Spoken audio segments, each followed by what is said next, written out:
Okay, I'll do my best to put competition policy, at least in Canada, in a nutshell. So, what does competition policy primarily care about? Our competition laws are generally unconcerned with the size of a firm. So, it's important to remember that big isn't necessarily bad. The incentive to become a large company is intoxicating. It's what drives competition.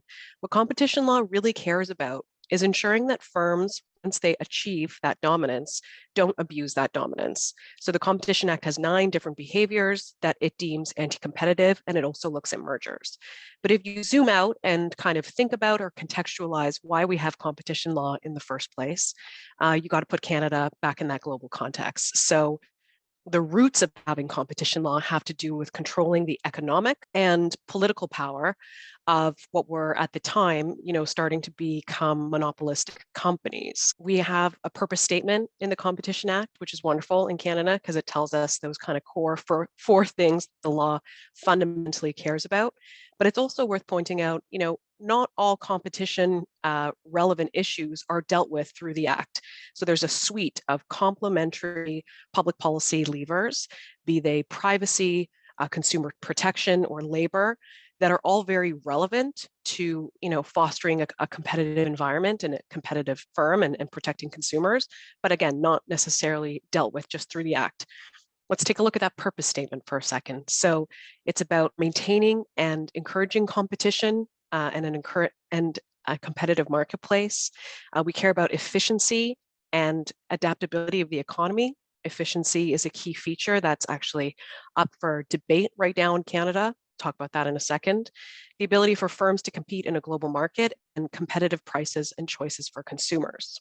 So again, the Act regulates specific business behaviors like abuses of dominance by firms that hold substantive or substantial market power, mergers and consolidation of power, right? That's another way of saying monopolization, and the lessening of competition through anti-competitive agreements. The law is administered by Canada's Competition Bureau, which is nested within ISED. It has the power to begin and lead investigations, review mergers, and take cases to the Competition Tribunal. And the Attorney General of Canada is responsible for administering the criminal provisions of the Act. So something like price fixing is viewed as a criminal activity. Think about Loblaws with the bread price fixing scheme some years ago. This has been over the last century a shift away from criminal to civil sanctions. And there's limited, I don't know if this is relevant, but there's limited scope for private actions, so the public to act as a regulator. So that's kind of what competition law cares about.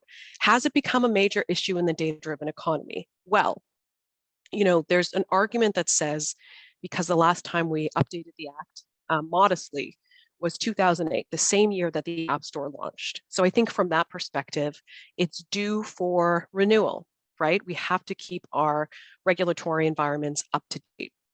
As for why it's so much more urgent in this, increasingly digital context, the way that businesses have to or are forced to compete has arguably fundamentally changed, right? And there could be dimensions of online competition that are fundamentally different from a brick and mortar context. If not different, then supercharged and kind of hyper accelerated. That means we have to think and talk about the role of data, both in mergers, but in creating competitive advantages, and talk seriously about the either barriers to entry or ways that some firms can control and set the terms and conditions of competition in ways that could be anti-competitive. So that's some of what I'm looking forward to exploring more with you.